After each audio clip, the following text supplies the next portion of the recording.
As a soldier who spent time deployed for a year, I completely understand how great it feels to get a little taste of home, whether it be a letter with some perfume sprayed on it, a care package full of goodies, or some candid photography.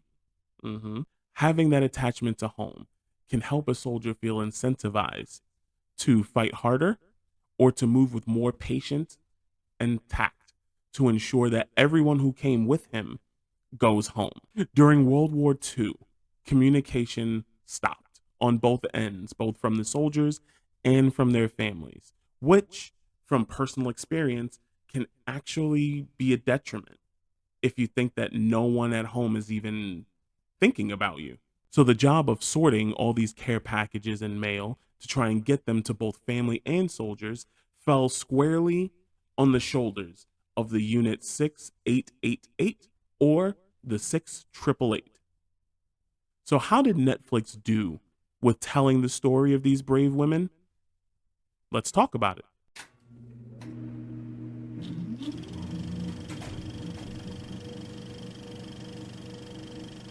This story is told from two perspectives: that of their leader, Lieutenant who will become Major Charity Adams, and a group of women who joined for various different reasons.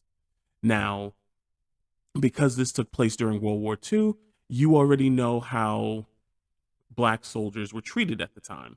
They weren't given very important jobs because the leaders of the military at the time didn't feel like people of color really had that much to offer the United States Armed Forces.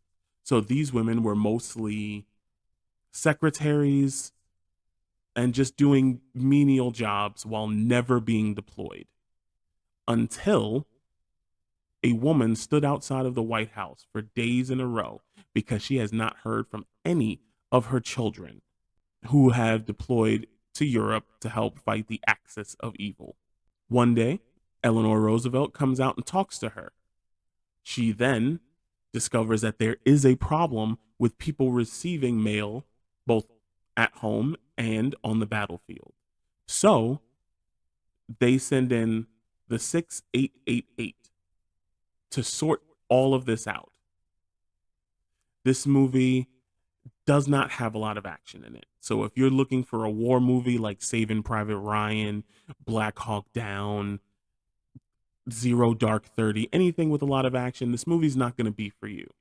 If you want a story about people who are not on the front lines, who have done a job that is extremely important, this is the movie for you. It is a bit of a tearjerker. You know, you get that little burn right here in the eye. They were given 6 months to sort and deliver 17 million pieces of mail. Now, I don't think I'm spoiling the ending by saying they succeed, because if they didn't, who the hell would make a movie about them trying and not succeeding? Because they could have picked any other unit to do that. But faced with this daunting task, along with the extreme racial discrimination and the sexist stuff that they were going through, this movie is a great story. I understand there are other stories they could have told. But like I said in the opening, being a soldier who was deployed in a combat zone, who actively saw combat, sometimes just a letter from someone can make you feel like you're doing something for the greater good. And that the moment a soldier leaves home to go to a foreign land to fight for his or her country, their only objective is to get back. And knowing that there are people who love them and support them, are waiting for them to come home, can be all a soldier needs to push a little harder, to move a little further. So I believe this movie deserves a lot of credit. This movie is shot very well. This movie is very well acted. I mean, I love me some Kerry Washington. And even though she kind of looks like she's always about to cry, which I don't know why, even in Scandal, when she goes through her dramatic scene, she looks like she's a hot breath away from just dropping a bucket full of tears.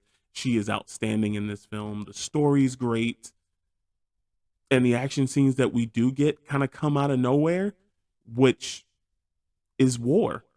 You don't go through fighting every single day. Most of the time, it's quiet, and then things just erupt in a second, and you find yourself in the heat of battle. But let me know, did you sit through this Netflix original? Let me know what you thought of the story, and I will see y'all in the next video. Peace.